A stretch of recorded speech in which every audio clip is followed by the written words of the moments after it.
it's Anna here from Paper Craft Create, and welcome to my channel. Today's video is a collaboration hop with Kendra's Card Challenges 16 and one of our super sponsors, the Stamps of Life by the wonderful Stephanie Barnard. She makes some gorgeous products and she has some crafting clubs, so I'm going to leave all the items listed here, or that you see here, listed below in the description box, as well as her website. So she has lots of different craft clubs which you can join and get a monthly subscription as such, and there's all these extra benefits of being part of the club, getting more discounts. I urge you to have a look because this product is just amazing and you can really get some super good deals, particularly if you're subscribing to one of the monthly clubs, and all the stuff coordinates with each other, so it's really brilliant. It's not just a one-off monthly craft along. You get to use it with other bits and pieces. She's very mindful of designing things that they do pair back with some of your other crafty goodies. So today I've been very fortunate, and thank you so much for providing this product for me, but I was able to choose some goodies, so I've gone with a bit of a Christmas theme and then just something that will go into my stash that I can use all year round. So I'm just going to run through what I have here. First of all, it's one of their beautiful double-sided it's actually 6.5 by 6 patterned paper, so that's a really gorgeous look at what we've got there. Really bright fun colors and perfect to go with our gingerbread theme. Then I've got this awesome cover plate. Now I saw this and I love a cover plate, and I had an idea in mind and I thought I hope this will work, and it has worked brilliantly, I think. So I'm going to share that with you so you get a little bit more out of your cover plates. And I've got this wonderful nesting stitched rectangles with a sort of inverted curve, which is just great. Add a little bit of extra interest to your rectangles. And then this gorgeous little stamp set, which is the gingerbread fun, and I believe this was part of the stamp kit in September, so that just gives you an idea of the sorts of things. There is a coordinating die set with this one here. Unfortunately I missed out on it was just temporarily out of stock at the time, but I would hope that I could get it at some point, so I'll just have to do another order to get it out to me. But that's just really gorgeous. Now I'm going to make two cards. Now I'll just quickly show you. I will be making card sketch number 3 and then also card sketch number 14. Off screen I've passed this through the die cutting machine with some red cardstock, and I've done 2 cuts because I'll be using one for each of the cards. I will be putting a double-sided tape on the back. I have this wide one which is probably about 4 inches 10 centimeters, which is perfect for the width of this card. If you have jack paper, that's also going to work really well, but I would say something of the two would be what you need. So basically you're just going to line up and put some on the back here. Now, just for the ease of doing this, as it's sort of overhead, I've just sort of cut it off the roll, otherwise it's sort of a little hard to line up. So you just want to line it up because it's sort of fairly much the same size. Just line it up as best as you can. And I sort of decide to turn it over and pop the tape on the table, and then place my cover plate cutout just on top. So just lining it up on one side and then just smoothing it across. What you'll want to do if you've cut it out oversized is just cut it back so there's no excess, otherwise you'll be covering all of that in glitter as well. Now of course you could map this on top of a glitter piece of cardstock, however it does bulk up your card, so sometimes, and you know, glitter cardstock can be quite expensive as well, so if you do have those glitters on hand and sort of don't use them so much, this is a great way to use them, and then you can personalize, you know, to whatever you like. So you just want to make sure, so this is the second one here, but you just want to make sure that you're really sort of pressing that down firmly, just so you can, you know, make sure that the adhesive is going to be catching the glitter as you pour it over. So first of all, I'll be doing the green, and it's just a matter of just putting a good amount on, and then you can sort of just shake it across But because it is a little raised with the cardstock, you really want to just give it a good shake around, and then you'll also go over it with your finger, just pushing it into those holes just to make sure that all the bits of adhesive have been covered, and just doing a good job about it. Now this is a bit of a messy job, so do have lots of scrap paper on hand, and ensure that you don't get it all over the place. Now I've just got one of these wide sort of brushes. Obviously use one that you don't use for something like embossing, because it will totally ruin your embossing. Just use it for the glitter, and just brushing away any of that excess on the actual cardstock. And it just looks remarkable. I just love the look of it, and it extends the life of your cover plates because you're able to do a little bit more. So I'm going ahead with the gold. This time here I've decided I might just you know, rub it as I go first of all, and just give it a good once over, and that seemed to work pretty well, pretty quickly, and didn't seem to have as much of the glitter sort of all over it, so that worked really well. But yes, you will have to get your hands dirty. Just a quick brush over, and it's all looking super sparkly. The camera probably doesn't capture as much as it does. So starting with card sketch 14, I'm using this one here with the gold as the top card layer. You'll just need to peel off the backing paper, and you have a fully adhesive piece which will go straight on, which is fantastic. So there'll be no way this is falling off this card. So what I like to do best is just to line up in one corner both the horizontal and vertical lines, and then it will just follow suit if you've done that well. It just looks so delightful. Just love it, and I just, as I said before, really wish that the camera could capture the sparkle on the card. So just pressing that down nicely, it's all ready to go. As this card sketch only has the one rectangle pattern paper piece, I decided that I was going to use the nesting rectangles to cut out the piece and use it just to add a little bit of extra interest, as it has the stitch detail and also those inverted curves on the corner. So that's also a good way to add a little bit more to your card without, you know, going over the top. Have a look at what nesting dies you have, and it just adds that little bit of extra detail. And I also used one of the stamp sentiments from the stamp set as well, and I have also used one of the smaller ones, so it just sort of keeps with that same sort of look, and looks really great.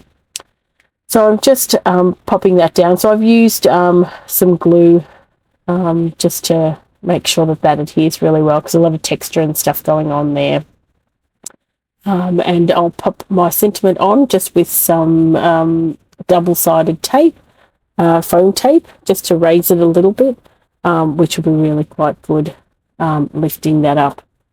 Now I've also used the little gingerbread man from this set for this card here. He's just absolutely gorgeous, and I've just used some alcohol markers, which you'll see the numbers I've used on the screen here, and just some Posca marker on those white bits, just to give it that nice little bit of accent, and also just a frosting look.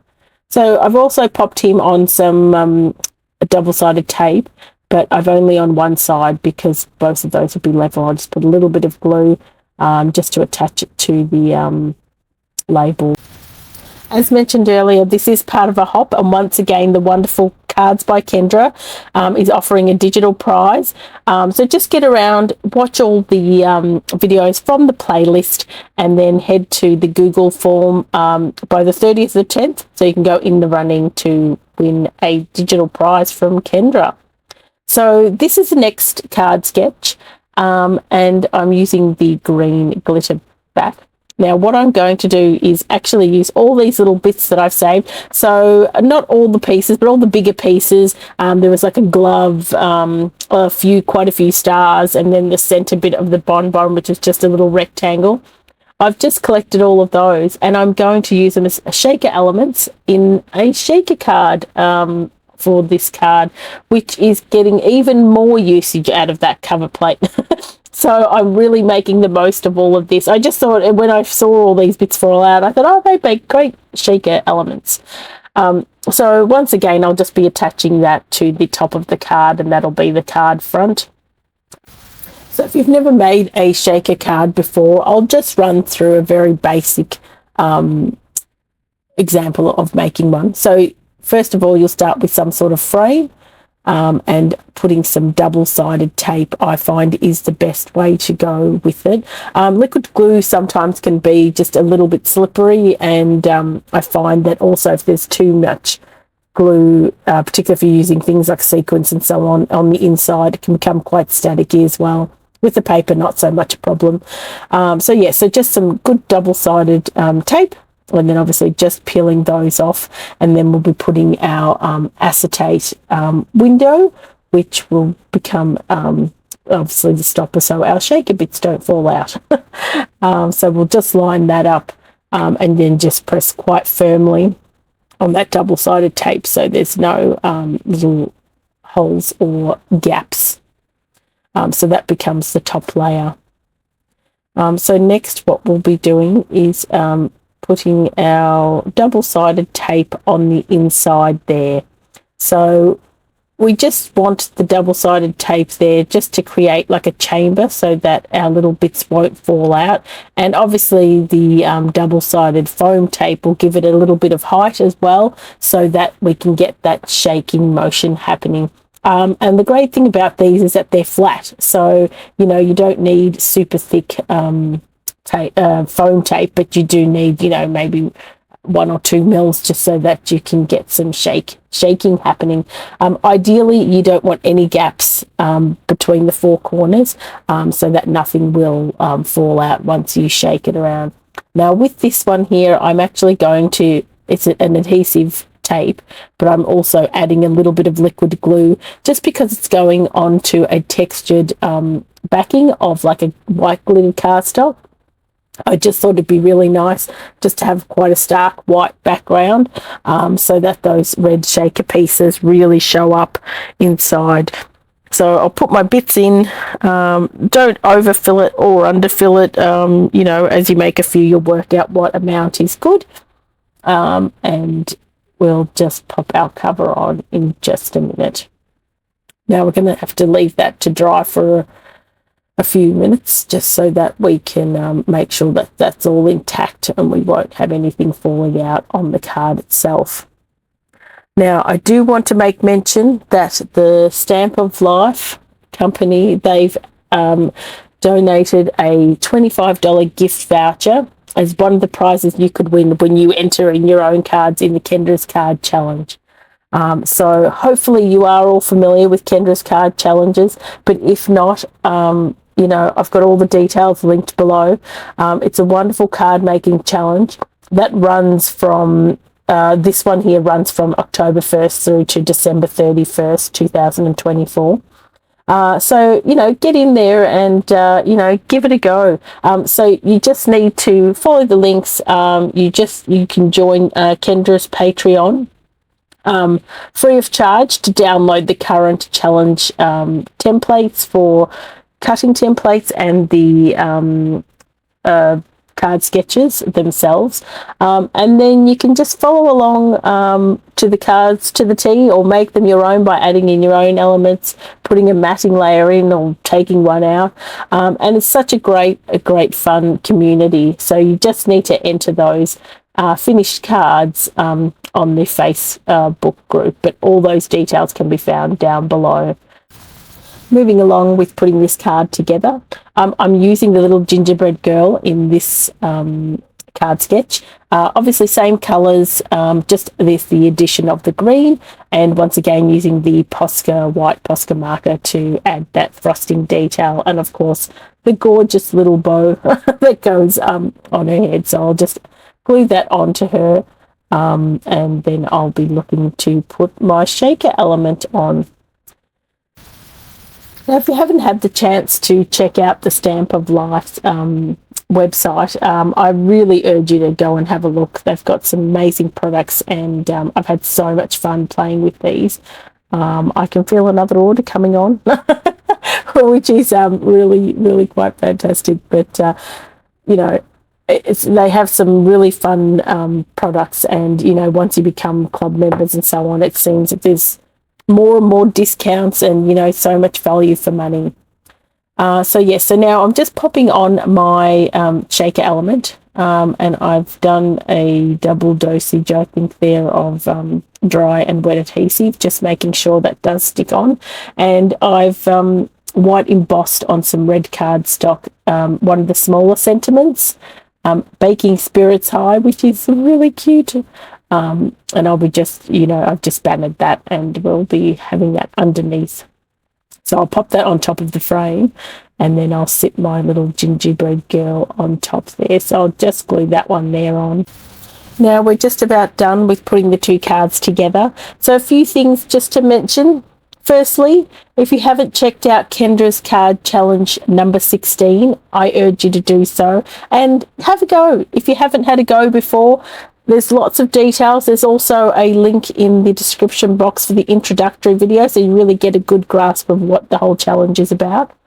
Secondly, get around to all the videos in this hop, and once you've done that, before the 30th of the 10th, you can go into the draw by filling out a Google form to win a digital download from Kendra, which will be announced on her community page on YouTube.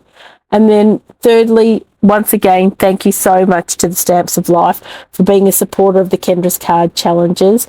They're offering, as one of the prizes you could win when you put your entries in of your own card sketches, or your own cards, I should say, a $25 gift voucher. So thank you so much.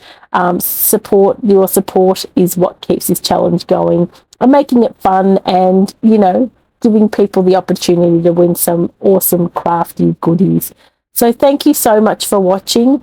We really love and you know, all our supporters, and we really hope that you give it a go. I hope you enjoyed these cards and learned something and are inspired to make your own cards. And until next time, happy crafting.